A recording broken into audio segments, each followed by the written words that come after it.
Welcome to Pratap classes. दोस्तों है 8 जुलाई 2025 और 8 जुलाई 2025 के जितने भी इंडिया और वर्ल्ड के जो करंट अफेयर्स के क्वेश्चन बनते हैं आज उनका अपने डिस्कशन करेंगे। पूरा वीडियो ध्यान से देखना और लास्ट में आपसे क्वेश्चन पूछूंगा जिनके जवाब आपको कमेंट बॉक्स में देना होगा। आज अपने पढ़ेंगे कि भारत ने विश्व मुक्केबाजी कप 2025 में 11 पदक जीते। 70वां ब्रिक्स शिखर सम्मेलन रियो डी जेनेरियो ब्राजील के अंदर आयोजित हुआ। चेहरा स्कैन कर राशन देने वाला भारत का पहला कौन सा राज्य बना है, इनकी आज हम चर्चा करेंगे पूरे लेटेस्ट न्यूज़ के साथ में, पूरे फैक्ट के साथ। डेली आपको सुबह ये करंट अफेयर्स की क्लास मिलती है। कल आपको जो 7 जुलाई को जो क्लास मिली थी, कल आपको सुबह नहीं मिली, कल मैंने शाम को वो क्लास दे दी, तो अच्छी तरीके से वो भी क्लास देख लेना। और आज आपको ये 8 जुलाई वाली जो क्लास है वो समय पर आपको दी जा रही है। तो करें स्टार्ट आज की class.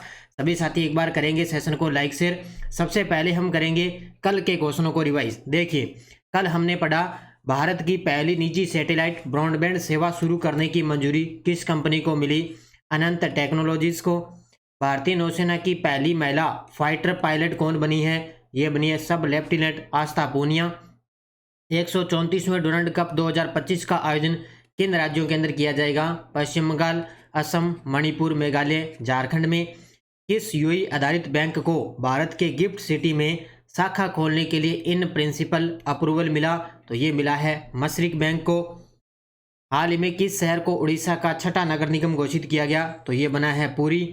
SRN Mehta CBSE school को NASA NSS space settlement design प्रतियोगिता 2025 में किस कक्षा की श्रेणी में प्रथम पुरस्कार मिला? कक्षा 8 के अंदर। क्रोएशिया के जाग्रेब में चल रहे super United rapid and blitz tournament में रैपिड खिताब किस भारतीय खिलाड़ी शतरंज खिलाड़ी ने जीता? तो ये जीता है डी गुकेश ने। तो ये कल के हमने क्वेश्चनों का रिवाइज हमने कर लिया है और ये अपनी प्रताप क्लासेज ऐप में वार्षिक करंट अफेयर्स 2025 की टेस्ट सीरीज चल रही है। इसमें जो आपको संडे के दिन आपको वीकली क्लास मिली थी उसका वीकली टेस्ट आपको कल मिल चुका है और इसमें डेली क्लास का टेस्ट मिल जाता है, डेली PDF मिल जाती है। मंथली टेस्ट आपको मिल गया जून महीने का, मंथली PDF आपको जून महीने की मिल चुकी है। और साथ में आपको 2024 का अगर कोई साथी करंट पढ़ना चाहे वो भी इसके अंदर अपलोड है, तो उसका भी आप अभ्यास कर सकते हो। तो करते हैं स्टार्ट आज की क्लास।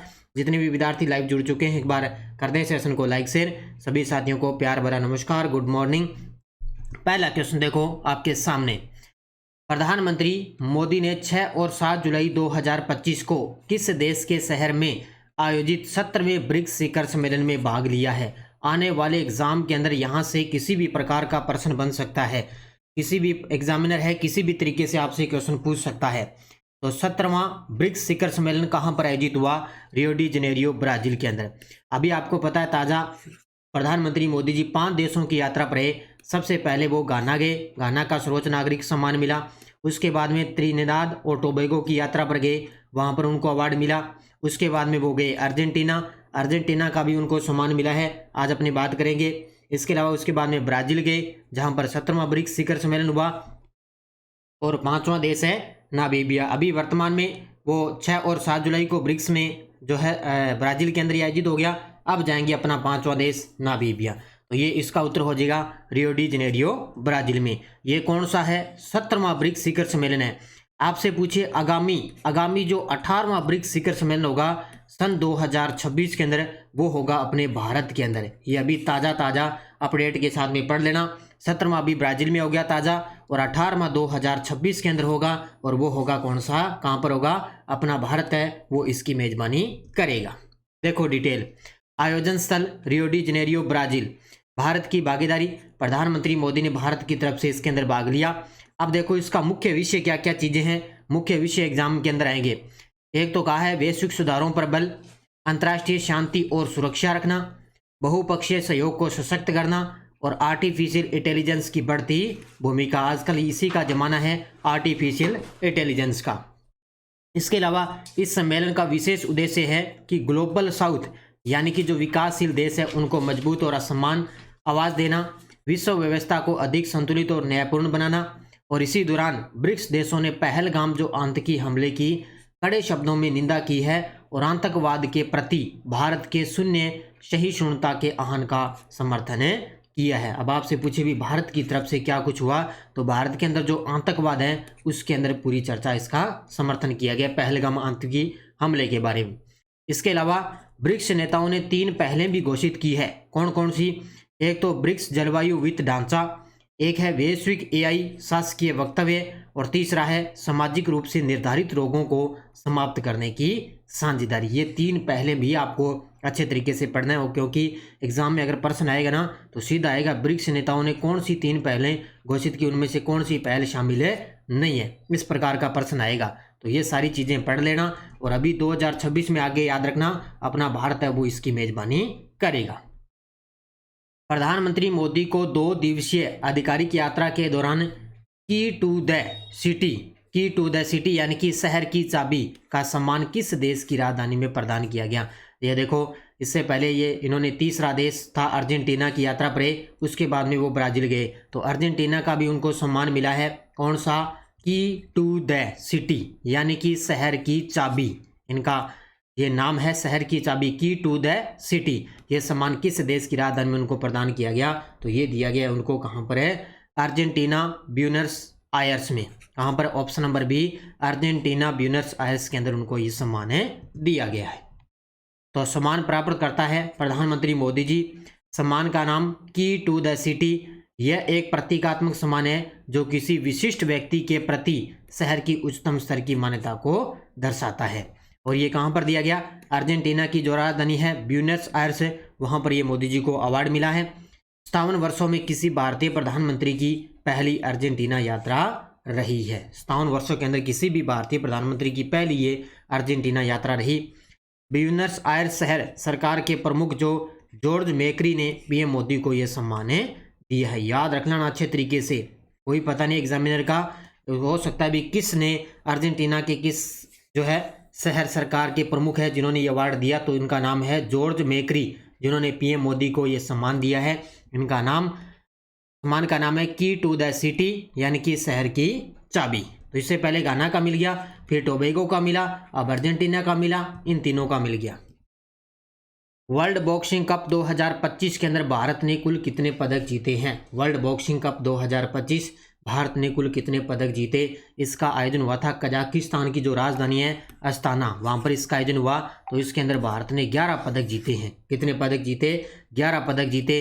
3 स्वर्ण पदक जीते हैं, 5 रजत पदक जीते और 3 कांस्य पदक जीते हैं। तो टोटल कितने पदक जीते? 11। देखो, आयोजन स्थल कजाकिस्तान की राजधानी अस्ताना में ये प्रतियोगिता आयोजित हुई। भारत का ऐतिहासिक प्रदर्शन, भारत ने टोटल 11 पदक जीते, 3 स्वर्ण, 5 रजत और 3 कांस्य। अब 3 स्वर्ण पदक किस किस ने जीते हैं? भारतीय महिला मुक्केबाजों में उनके नाम आपको पता है।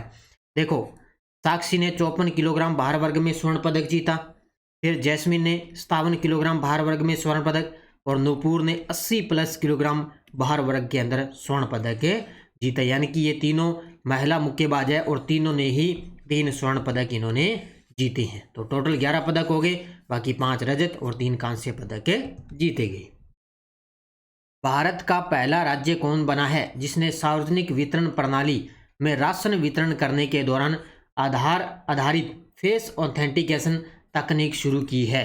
यानी कि अब आपको पता है, जैसे अपने कोई राशन वगैरह लेकर आते हैं तो उसमें क्या होता है, OTP वगैरह कहीं पर किसी का अंगूठा लगता है, लेकिन अब वो सिस्टम खत्म हो चुका है। तो एक राज्य ने एक नया काम शुरू किया है। अब जो व्यक्ति का फेस आधारित चेहरा है उसको स्कैन करके वो क्या है, उसको राशन वितरण दिया जाएगा। तो ये आधार आधारित फेस ऑथेंटिकेशन तकनीक शुरू की है, ये की है हिमाचल प्रदेश ने। ये भारत का पहला राज्य बन चुका है। कौन सा? हिमाचल प्रदेश। देखो, जुलाई 2025 से इस तकनीक को सार्वजनिक वितरण प्रणाली में लागू किया गया है, अभी ताज़ा अपडेट के साथ। इसके अलावा प्रमुख उपलब्धि, हिमाचल प्रदेश चेहरा स्कैन कर राशन देने वाला भारत का पहला राज्य बन चुका है। याद रखना अच्छे तरीके से, चेहरा स्कैन करके राशन देने वाला भारत का पहला राज्य हिमाचल प्रदेश। इस तकनीक का नाम है आधार आधारित फेस ऑथेंटिकेशन। ये तकनीक है, उद्देश्य उपभोक्ताओं की पहचान की पुष्टि को आसान, तेज और अधिक सटीक बनाना है। तो ये यानी कि उपभोक्ताओं की तुरंत प्रभाव से पहचान की जा सकेगी। पुरानी तकनीकों की जो समस्या है वो हट जाएगी, जैसे OTP में नेटवर्क जैसी समस्या आ जाती है, फिंगरप्रिंट है या आइरिस स्कैन है उसमें भी तकनीकी कठिनाइयाँ आ जाती है। वृद्ध, श्रमिक और बीमार लोगों के लिए स्कैनिंग कठिन होती है। अब सीधा बस यही है आसान तरीका, भी उसका चेहरा स्कैन किया जाएगा और तुरंत प्रभाव से उसको राशन वितरण किया जाएगा। तो ये किस राज्य ने लागू किया है? हिमाचल प्रदेश ने। राजस्थान सरकार ने पंडित दीनदयाल उपाध्याय गरीबी मुक्त गांव योजना की शुरुआत कब की है? राजस्थान सरकार ने पंडित दीनदयाल उपाध्याय गरीबी मुक्त गांव योजना की शुरुआत कब की है? 4 जुलाई 2025 को। कब की है ये? 4 जुलाई 2025 को। इसका उद्देश्य भी पहले चरण के अंदर इस योजना के तहत 5000 गाँवों को शामिल किया गया है। कितने? 5000 गाँवों को। देखो, योजना की शुरुआत राजस्थान सरकार द्वारा 4 जुलाई 2025 को। इसका उद्देश्य ग्रामीण क्षेत्रों में गरीबी को कम करना, यानी कि दीनदयाल उपाध्याय गरीबी मुक्त गांव योजना है। ये सीधी सी बात है, पता लग रहा है भी गरीबों को कम करना, गरीब परिवारों को आर्थिक रूप से आत्मनिर्भर बनाना, स्वरोजगार व छोटे व्यवसायों के प्रति प्रोत्साहन देना, और इसके अंदर जो लाभार्थी होंगे वो होंगे बीपीएल श्रेणी के परिवार। इसमें लाभार्थी रहेंगे बीपीएल श्रेणी के परिवार, और स्वयं सहायता समूह की महिलाएं भी इसके अंदर लाभार्थी होंगी। अब इसका अलग अलग चरण है, तो पहले चरण के अंदर इसमें 5000 गाँवों को शामिल किया गया है। तो कौन सी योजना है? पंडित दीनदयाल उपाध्याय गरीबी मुक्त गांव योजना, जिसकी शुरुआत 4 जुलाई 2025 से हो चुकी है।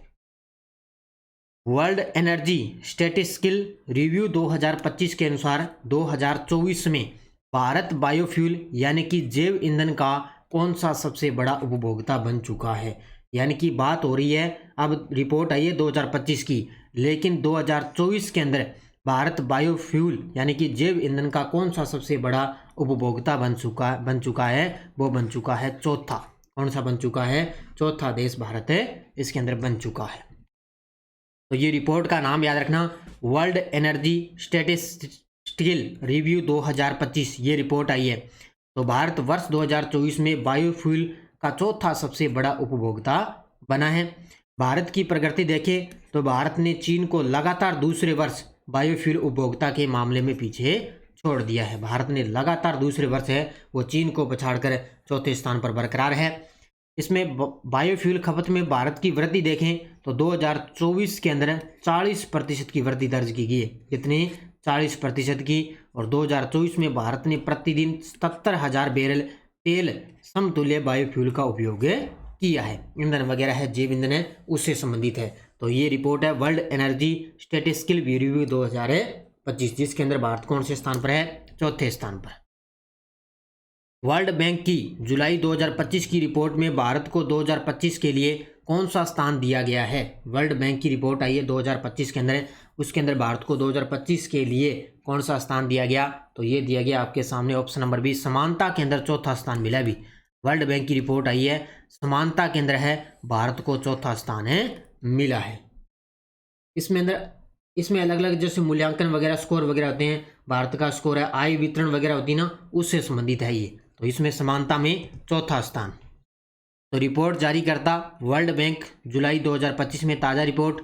भारत का स्थान, भारत को 2025 के लिए चौथा सबसे समान देश घोषित किया गया, यानी कि समानता वाला देश घोषित किया गया है भारत को। उसमें पीछे वाले में उपभोक्ता वाले में जो मैंने आपको बताया सबसे बड़ा उपभोक्ता जैव ईंधन में भी चौथा स्थान, और यहाँ पर भी भारत है चौथा सबसे समान देश घोषित किया गया।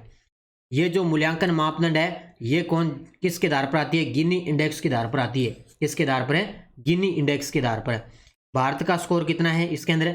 25.5, जो आय वितरण में समानता का संकेत देता है, यानी कि भारत लगातार जो विकासशील देशों में उसमें प्रगति कर रहा है। अब ये जो गिनी इंडेक्स है इसका अर्थ होता है 0 से 100 के पैमाने पर यह मापा जाता है, यानी कि 0 मतलब पूरी तरह से समानता, और 100 का मतलब होता है पूरी तरह से असमानता। गिनी इंडेक्स का ये मतलब होता है, ये जो स्कोर आता है ना उसी के आधार पर ये आंकड़े मापे जाते हैं। अब टॉप देश है इसमें 3। पहला है स्लोवाकिया गणराज्य, 24.1 स्कोर है। स्लोवेनिया 24.3 है, और बेलारूस 24.4 है, और चौथा आ गया अपना भारत। ये 4 देश है वो सबसे टॉप पर है। केंद्र वैज्ञानिकों एवं प्रौद्योगिकी राज्य मंत्री डॉक्टर जितेंद्र सिंह ने 6 जुलाई 2025 को नई दिल्ली के किस संस्थान में राष्ट्रीय बायो बैंक का उद्घाटन किया है? नई दिल्ली के अंदर राष्ट्रीय बायो बैंक का उद्घाटन किया है। तो वो कौन सी है, किस संस्थान में? तो दिल्ली के अंदर एक संस्था है CSIR IGIB, ये देखो आपके सामने। तस्वीर के अंदर अपने केंद्रीय वैज्ञानिक और प्रौद्योगिकी राज्य मंत्री डॉक्टर जितेंद्र सिंह। तो इन्होंने राष्ट्रीय बायोबैंक का उद्घाटन किया दिल्ली के अंदर, कहाँ पर है, CSIR IGIB के अंदर। देखो डिटेल, उद्घाटनकर्ता डॉक्टर जितेंद्र सिंह हैं, स्थान CSIR IGIB नई दिल्ली के अंदर। किस परियोजना के तहत, फिनोम इंडिया, ये याद रखना भी, फिनोम इंडिया के तहत इन्होंने राष्ट्रीय बायोबैंक का उद्घाटन किया। उद्देश्य भारत के विभिन्न क्षेत्रों से 10,000 लोगों के स्वास्थ्य, अनुवांशिक और जीवन शैली से जुड़े डेटा को इकट्ठा करना है। यानी कि जितने भी विभिन्न क्षेत्र है भारत से, वहाँ पे 10,000 लोगों के स्वास्थ्य से, उनके अनुवांशिक से और जीवन शैली है उससे जुड़े डेटा को इकट्ठा करना। देश में सटीक चिकित्सा और व्यक्तिगत स्वास्थ्य देखभाल को बढ़ावा देना, ये इसका मुख्य रूप से उद्देश्य है। तो राष्ट्रीय बायोबैंक का उद्घाटन कहाँ पर किया गया, नई दिल्ली के अंदर।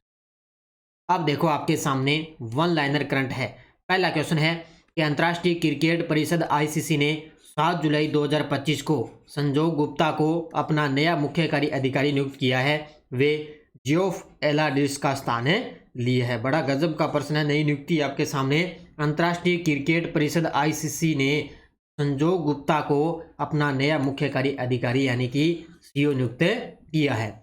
दूसरा है, सूरीनाम की संसद ने 6 जुलाई 2025 को जेनिफर गेरलिंग्स साइमंस को देश की पहली महिला राष्ट्रपति के रूप में चुना है। ये देखो, सूरीनाम है, वहाँ की पहली महिला राष्ट्रपति कौन बनी है, जेनिफर गेरलिंग्स साइमंस है, वो देश की पहली महिला राष्ट्रपति बन चुकी है। ये भी आपको अच्छे तरीके से पढ़नी है।